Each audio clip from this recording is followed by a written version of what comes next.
તો છોટાઉદેપુર જિલ્લામાં મેઘરાજાની ધમાકેદાર બેટિંગ। પાવીજેતપુર બોડેલીમાં ધોધમાર વરસાદ પડ્યો। નીચાણવાળા વિસ્તારો જળમગ્ન થયા છે। પાવીજેતપુરના પ્રતાપનગરમાં ગરનાળામાં પાણી ભરાઈ ચૂક્યા છે। ગરનાળામાં 12 ફૂટ પાણી ભરાતા રસ્તો બંધ કરવાની ફરજ પડી છે। રસ્તો બંધ થતા લોકોને ભારે હાલાકી ભોગવવાનો વારો આવ્યો છે। લોકોને હાલાકી પડી રહી છે। તો મેઘરાજાની ધમાકેદાર બેટિંગ, નીચાણવાળા વિસ્તારો જળમગ્ન થયા છે, રસ્તાઓ બંધ થયા છે। પ્રતાપનગરમાં ગરનાળામાં પાણી ભરાઈ ચૂક્યા છે। ગરનાળામાં 12 ફૂટ પાણી ભરાતા રસ્તો બંધ કરવાની ફરજ પડી છે।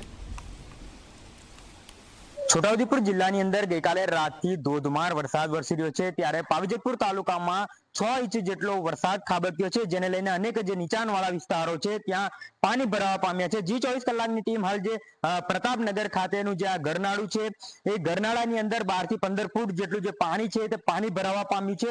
અને જે પ્રતાપનગરથી જે અંદરના ગામો છે તે ગામોનો રસ્તો થયો છે બંધ, જેને લઈને લોકો અટવાયા છે।